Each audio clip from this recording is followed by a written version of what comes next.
Hello guys, Assalamualaikum.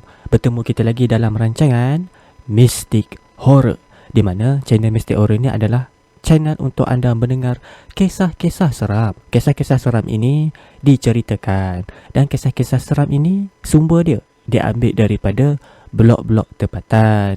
Jadi pada malam ini ada dua cerita yang saya nak share kepada anda. Jadi saya harap anda semua terhibur. Tapi sebelum tu, saya nak minta tolong anda like, share dan subscribe, sebab channel Mystic Horror ni lagi sikit lagi nak capai 1000 subscriber. Jadi jom sama-sama kita ramai-ramai lah subscribe channel Mystic Horror. Okey, tanpa buang masa, kita terus kisah kita yang pertama. Kali ni aku akan kongsikan satu kisah yang terjadi kepada aku dengan kawan-kawan aku. Waktu tu antara aku di zaman matrik ke zaman degree. Waktu sebelum Kak Siti menghantui hidup aku. Waktu tu aku sedang cari keseronokan dalam hidup. Okey, pada satu hari, kawan-kawan dekat zaman inilah yang aku anggap kawan yang salah aku pilih. Tapi sekarang ni aku lebih senang letakkan diorang sebagai satu pengajaran kehidupan yang aku akan simpan sampai bila-bila. Kisah yang aku nak cerita ni taklah seram mana pun, tapi insya-Allah dapat dijadikan pengajaran bagi diorang yang sedang mencari keseronokan ataupun adventure ataupun thrill dalam hidup dengan pelbagai cara. Aku ada dengar cerita yang orang katalah, kalau kita perah limau dekat area yang baru berlaku je aksiden, pasti kita akan dapat dengar suara tangisan atau rintihan mangsa kemalangan tersebut. Tapi dengan syarat, nak buat perbuatan tu kena buat lepas jam 12.30 malam. Perkara ni aku ceritakan kepada Uda. Tak tahulah pula dia berminat nak cuba. Aku hantar satu kiriman SMS nak cuba perah limau. Itu adalah ayat aku. Aku hantar SMS ke Uda. Kalau berdua, tak nak. Kalau ramai, okey, balas aku yang dah cerah mana mendengar tawaran Uda. Tak lama kemudian, SMS terus je suruh aku tunggu dekat kafe college aku. Jam pada waktu tu dah pukul 11.30 malam. Lega sikit hati ni bila tengok kereta kancil si Wiz ni penuh dengan kawan-kawan aku bernama Ida, Uda, Wiz dan Sly. Perjalanan ke tempat yang dituju ni jauh jugalah, sampai aku terlelap sepanjang perjalanan. Aku tersedar bila dikejutkan oleh Ida. Wiz dah pun hentikan kereta dia dekat Simpang 3. Keadaan Simpang 3 pada waktu tu gelap dan sunyi. Lampu jalan ada, tapi seolah-olah malam, hidup segan mati tak mau. Kelam aja cahaya dia. Dekat tepi simpang jalan tu pula ada sebuah toko Cina kecil. Colok dia macam seolah-olah baru je dibakar. Dan buah-buah dekat tokong tu juga seolah-olah baru je diletakkan. Hati aku ni dah mula rasa tak sedap. Mana ni? Mana ni Uda? Aku tanya. Aku pun tak tahu, tapi kalau tak silap ni area balakong. Petang tadi ada seorang kakak tu bawa aku kat sini. Dia tanya nak tengok orang aksiden tak? Aku cakap okey. Rupanya dekat sini kita orang sampai agak lewat juga. Dah tak ada siapa-siapa kat sini. Cuma motor tu ada lagi kat situ. Uda menjuihkan bibir dia ke motor yang hampir terbelah dua, yang disandar dekat sebatang pokok. Habis tu mana mayat tu terbaring? Takkan nak perah limau dekat seluruh kawasan ni kot sampai subuh. Kau boleh nampak kan Nami? Scan lah sini. Aku gelengkan kepala. Aku tak sehebat tu. Kalau korang bawa aku ke sini semata-mata nak menggunakan aku takkan buat. Dah janji datang sini nak explore sama-sama kan? Kita ada 5 orang kan? Pilihlah mana tempat yang korang rasa okey nak perah limau tu. Untung nasib, timbul lah. Dia kemudian dia bawa keluar plastik limau nipis daripada kereta. Bersyukurlah sikit aku dah tolong potong semua limau ni, kata dia waktu kami tengah gile-gile ambil limau daripada dalam plastik yang dibawa dia. Aku pilih nak perah limau nipis dekat motor mangsa kemalangan, benda yang paling rapat dengan mangsa. Waktu perah limau, terdetik jugalah hati ni. Memang tak ada satu kereta pun yang lalu lalang kat area ni. Terpencil sangat ke kawasan dia. Rasa menyesal pula disebabkan tertidur waktu dalam perjalanan ke sini tadi. Tiba-tiba pada perahan limau yang terakhir, langkah aku undur beberapa tapak ke belakang. Tiba-tiba aku rasa macam ada hembusan angin yang agak kuat dekat wajah aku. Entah kenapa mulut ni tiba-tiba sebut nama dia. Aku pusing dekat arah slide yang berada dekat sebelah kanan aku. Jangan letak balik. Waktu ni semua mata tengok pada slide. Aku ambil satu je, lapar ni. Dekat tangan dia ada sebiji buah apple. Dia mesti ambil daripada toko Cina dekat tepi simpang ni. Lapar tak lapar, letak semula balik slide. Aku tak nak jadi benda-benda yang tak elok. Kita ni semua dah lah memandai-mandai buat benda macam ni. Hati dah semakin tak sedap lepas terkena hembusan angin tadi. Tekaan aku betul. Tak jauh daripada toko Cina tu ada seorang budak. Dia berdiri tegak duk perhati kat kami. Jadi aku ni pun tundukkanlah pandangan. Tak nak mata bertentang mata. Takkan ada apa-apa lah. Kau ni nak percaya benda-benda mistik ni? Tengok ni, berderau darah aku tengok tingkah laku si Sly ni. Terdiam kami semua untuk beberapa ketika. Sebab si Sly ni, dia dengan selamba dia makan buah apple yang dia ambil daripada tokong tu. Dia gigit lagi. Siap kata tak ada apa-apa pun. Korang ni percaya sangat benda-benda mistik. Itu yang dia cakap. Tengok tak ada apa-apa kan? Kau tu yang obses dengan benda-benda mistik ni. Dah namanya rezeki.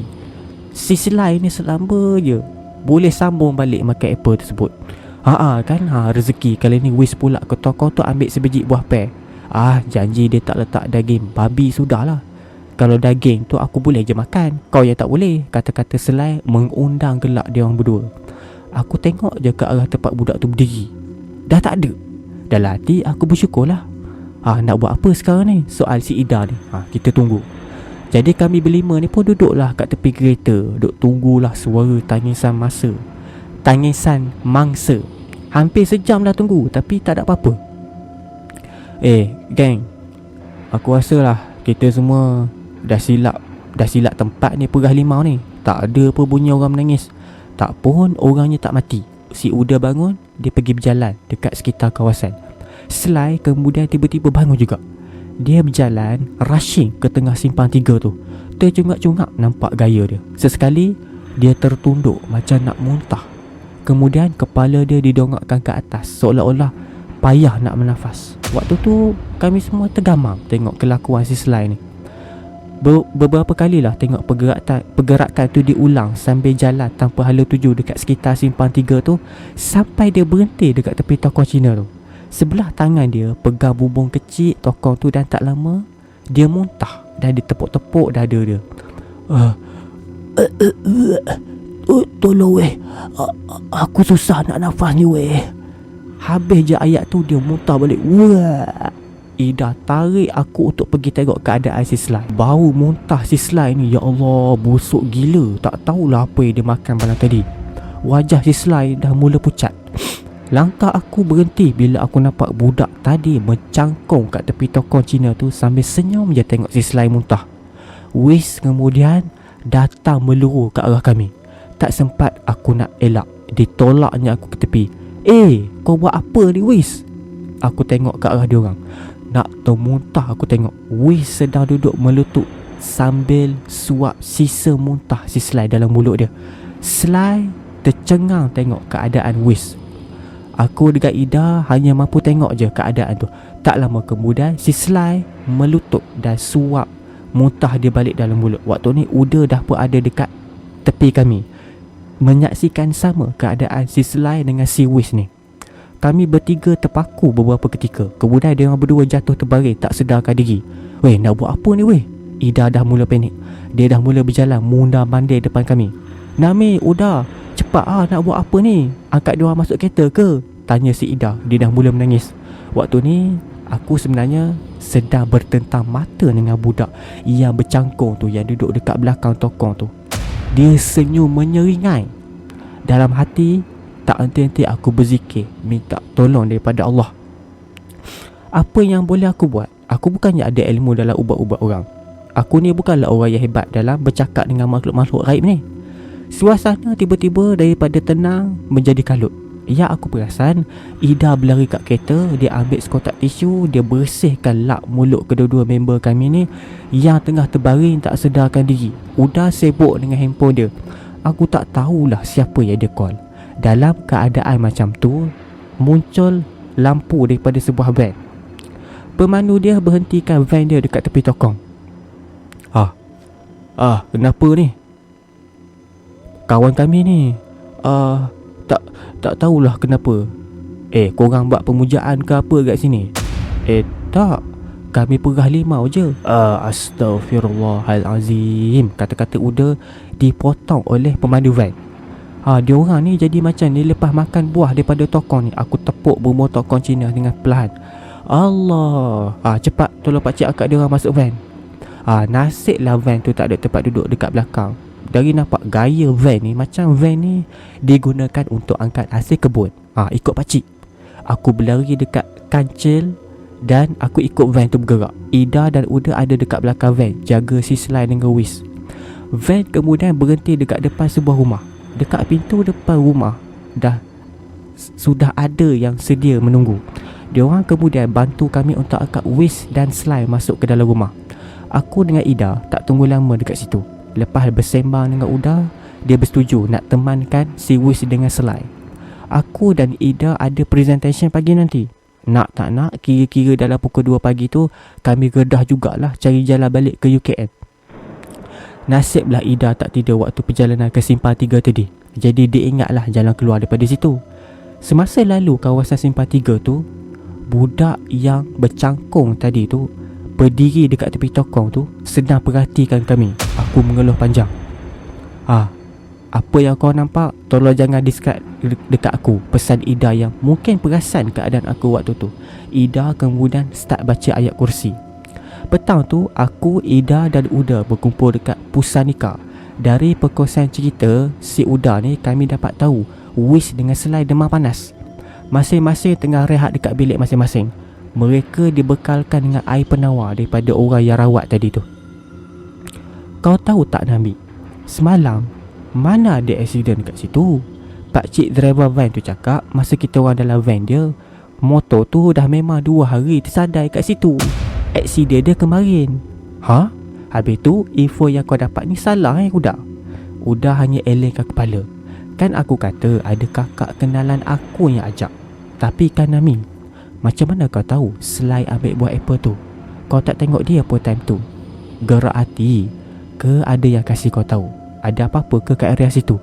Kali ni aku yang elengkan kepala aku. Dalam otak aku fikirkan keadaan 2 member tu. Nak ziarah tak boleh sebab dia orang lelaki. Kejadian ni antara sisipan kecil dari bermacam kejadian yang aku dengan kawan-kawan aku alami. Lain yang kami harapkan, lain yang jadi. Tapi itulah, tetap tak serik-serik nak juga buat aktiviti yang tak bermanfaat ni. Yang penting masih excited waktu buat tu. Hampir seminggu lah kami tak berjumpa dengan Sly dengan Wiz. Aku SMS juga tapi tak berbalas. Risau, tapi daripada member-member yang berhampiran dengan bilik diorang, kami dapat tahu yang diorang ni baik-baik saja. Ayat pertama yang Sly ucapkan waktu kami jumpa semula seminggu kemudian adalah, "Sumpah aku tak nak makan apple merah lagi." Itulah kisah kita yang pertama. Kisah ini ditulis oleh Nami, bertajuk Tokong di Simpang 3. Kisah ni tak seram tapi ada pengajaran. Okey, pengajaran dia adalah kalau kita nampak tokong Cina tu ada makanan yang baru diletak seperti buah, biskut dan apa-apa saja, tolong jangan ambil dan makan, disebabkan takut ada bahaya yang akan menimpa anda. Okey, kita teruskan dengan kisah kita yang kedua.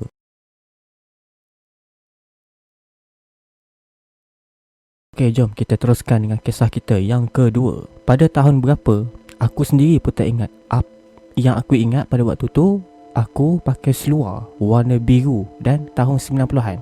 Kisah ni adalah kisah benar. Dia adalah pengalaman si penulis sewaktu kecil, yang penulis ni masih ingat dan takkan beliau lupakan. Adi, kau tak pergi ke lawatan yang Cikgu Rosnah cakap tadi? Lawatan apa? Berapa ringgit kena bayar? Entahlah. Yang aku dengar, nak melawat ke penjara Pudu. Cikgu Rosnah saja je nak menakutkan kita buat lawatan pergi penjara dah, kenapa?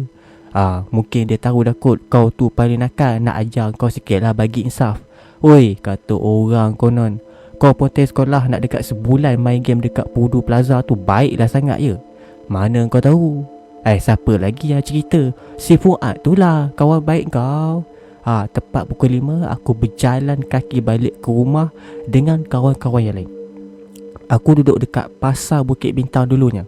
Dekat je sekolah buruh hantu jalan pasar, ikut jalan pintas. Adi, nah surat kebenaran lawatan. RM5 je. Boleh lah, aku ikut, tak lemah sangat. Habis kau ingat RM100 ke? Kau ingat apa? Penjara Pudu mana ada makan-makan? Apalah kau ni pun. Korang semua pergi kan? Semua pergilah. Dengar kata bilik gantung dia seram gila, tu yang nak pergi. Aku pun minta lah izin daripada mak dengan ayah aku nak pergi ke sana. Ayah aku bagi aku RM11. Adalah shilling-shilling sikit. Rombongan bermula 2 hari lepas tu. Masuk je ke dalam penjara, aku dah mula tangkap gambar menggunakan kamera Kodak yang diberi oleh ibu aku. Penerangan diberikan mengenai menara pemerhati. Lepas tu kami pergi dekat laluan penjara pula. Dekat sinilah entah kenapa rasa tak sedap hati. Tangan aku seluk dalam poket aku. Tiba-tiba ting ting ting. Duit 30 sen aku tercicir kat belakang. Jadi aku pun pergilah kutip. Bila aku toleh balik lepas dah kutip duit shilling yang jatuh tadi, semua dah tak ada. Time ni bulu roma aku meremang tiba-tiba. Yang ikut rombongan tadi tiba-tiba gaib. Terasa macam ada yang perhati pun ada. Aku pun sengajalah ambil gambar banyak. Tiba-tiba ada orang tap bahu aku. Adik, kenapa jalan lambat sangat? Kawan-kawan adik ada kat depan. Cepat kejar. Senyum pakcik pengawal yang bernama Encik Azmi. Terima kasih pakcik. Pakcik belakang tu baiklah. Dia bagi tahu semua kat depan. Nasib baik sempat kejar. Kau mepek apa ni? Pakcik mana ni? Pakcik belakang tu lah. Aku tengok pakcik yang pakai baju biru tanpa kaki menghala ke hadapan, membelakangi aku. Aku dan Aloy berlari ke depan nak bagi tahu dekat Cikgu Rosnah. Itulah cikgu dah cakap kat korang ni jangan main-main. Ni bukannya rumah ataupun hotel. Ni dalam penjara. Marah Cikgu Rosnah. Jadi kami teruskan lawatan. Tah kenapalah aku ni gatal tangan nak tengok ke dalam lock up. Allahu Akbar. Terjatuh aku sewaktu berdiri sebab aku nampak ada baduan dalam tu. Padahal baduan dah tak ada. Lepas tu bila aku tengok betul-betul, ternyata itu adalah patung. Time tu rasa lega gila. Jadi aku pun tangkaplah gambar banyak-banyak nak buat koleksi. Lawatan seterusnya pergi dekat bilik. Bilik ni bilik hukuman gantung. Allahu Akbar. Aku masa ni menggigil takut sampai tahap nak menangis. Ditambah pula mendengar suara menjalani hukuman mati masih terngiang-ngiang.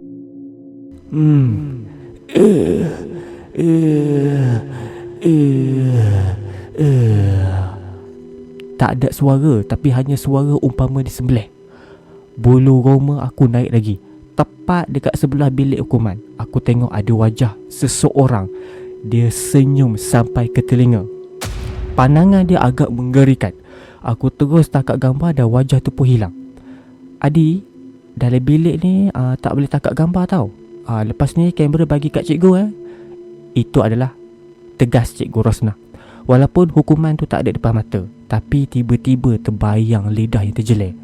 Kami pergi dekat lokasi lapang tempat di mana hukuman sebat dijalankan. Tak ada lagi rasa seram. Kamera Cikgu Rosnah pegang dan dia tolong cucikan gambar. Aku dan yang lain tengok je gambar yang dicuci dekat rumahku. Tiba-tiba gambar yang aku tangkap waktu dalam lock tu ada satu patung. Tapi dalam gambar yang dah siap dicuci tu ada 20 orang. Muka sama, duduk berhimpit, tersenyum. Gambar pengawal pun tertangkap. Tetapi pengawal ni dia tengah merangkak kat dinding. Pendek kata, semua lokasi yang aku tangkap gambar tu ada hantu. Ibu aku ambil gambar tu, dia terus bakar. Bila aku cerita pada dia, benda ni kena bakar, takut mengikut kamu balik. Bahaya adik kamu nanti, kata ibu serius. Bila dengar cerita Cikgu Rosnah, lepas dia bagi gambar dan kamera pada cuti panjang. Mungkin waktu dia simpan gambar dan kamera aku tu, mungkin dia kena usik lah tu. Kalau ada benda yang kita buat balik dari tempat yang asing, hati-hatilah ya. Okey, itulah dia kisah kita yang terakhir. Kisah dia pendek je kan. Kisah dia 5 minit 6 minit. Memori Penjara Pudu. Siapa pernah Siapa pernah rasa pergi penjara Pudu? Seram ah. Saya tak pernah pergi lagi lah. Tapi tengok daripada luar. Tengok daripada luar pun dah rasa dia punya seram tu. Okey, terima kasih kepada anda yang sudi dengar kisah pada malam ini. Saya minta maaf kalau kurang seram lah. Tapi kisah dia menarik pada malam ini. Dan terima kasih kepada anda yang dah support channel ni. Kepada yang dah subscribe, terima kasih banyak-banyak. Saya bersyukur sangat-sangat. Terima kasih. Dan saya nak minta tolong sekali lagi, tolonglah scroll, cari butang subscribe dan tekan butang loceng sekali untuk dapat notifikasi lah sekiranya saya upload konten terbaru. Okey, itu sajalah kisah kita pada kali ini. Jumpa anda on the next video. Assalamualaikum.